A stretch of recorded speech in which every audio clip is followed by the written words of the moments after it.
want this war, and that is why they are trying to put various pressures to us and bring on various allegations against security forces, but we totally reject that. We have our own, in the sense we have proved to the world that we have not killed innocent civilians.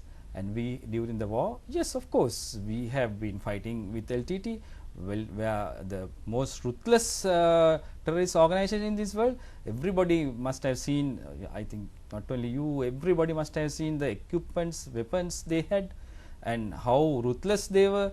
Even the 10-year-old old child, they have been taken as the suicide carders, and so that is why they are now trying to put the blame on us, which we totally deny, because I think it's a total false allegation against us, which definitely they were trying this even before the war. They wanted to stop this war because they didn't want this war to be over in this country, especially the terrorism in this country. And same time, now after 1 year, they still can't bear up the defeat they got. That is why they are trying to put the blame against our security forces. Our security forces did this with a lot of commitment.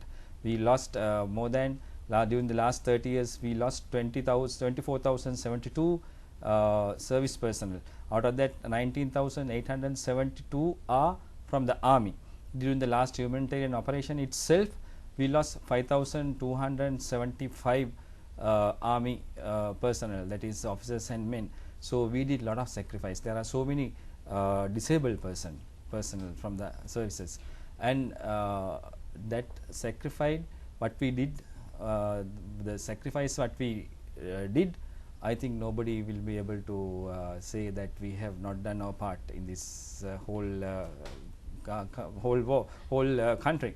In the sense that again, that is why these people within the country as well as outside, they are trying to put the blame on us, saying that they didn't want to see the LTT going down like this. Yes, Major General, now you explain to us what exactly humanitarian operation meant and as to why continuously criticism still come in, and also the commitment demonstrated by the ground forces as well in taking the humanitarian operation forward. Can you elaborate on some examples where actually how civilians were saved and how special efforts was taken to guard the civilians and do the best to only attack the terrorists to the max?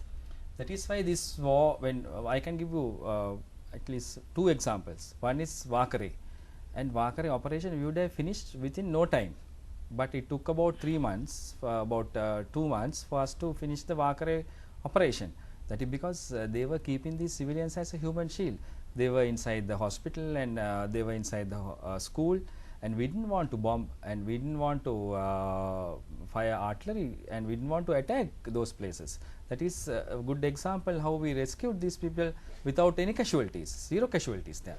And when you take the main humanitarian operation, that is where we rescued 3,000 civilians, those who are under the clutches of LTT, and they didn't have food, they didn't have medicine, they didn't have water, and they were confined to about 2 square kilometers, 300,000 civilians.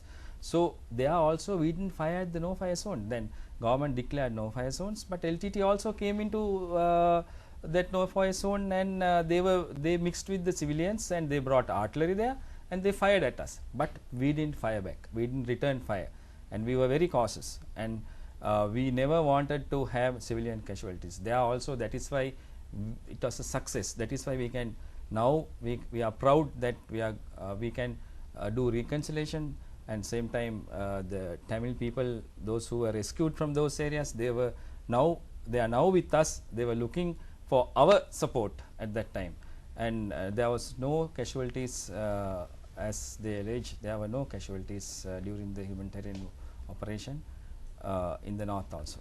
Right, so we can continue from there after I just talk to Captain Atulas Senarat. So about again coming back to the Navy, naval diplomacy is something that actually distinguishes the Navy from the Army and also the Air Force. So do you want to elaborate on that aspect? Yes, it's basically like this. The naval diplomacy means when a ship moves out from the country, out from the country's territorial waters, a ship will act as a diplomat basically, because the ship will meet the other ships on the way, the other navies on the way, the merchant vessels on the way, and that's why it's called the naval diplomacy. So the naval ships are used to go from one country to another country, and and to improve the bilateral relations with the two countries.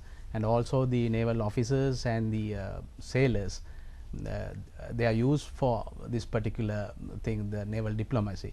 And as an example, I can tell you, during the last 6 months, the command of the Navy, he attended 3 international conferences, international symposiums. One is the 19th International Sea Power Symposium in USA.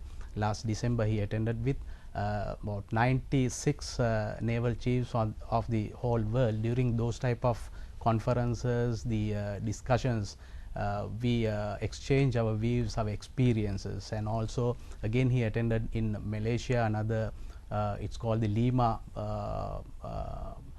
Langkawi Maritime International Conference, and very recently he went to UAE and attended another conference, that is the Indian Ocean Naval Symposium.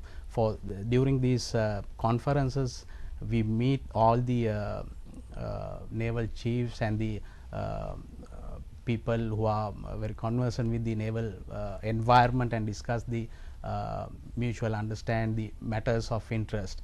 So this is the naval diplomacy. And when a ship moves from one country to another country, taking the flag of that country, and when it's improving the relationships, it's called the naval diplomacy. And the Army and the Air Force is not doing this, only the Navy.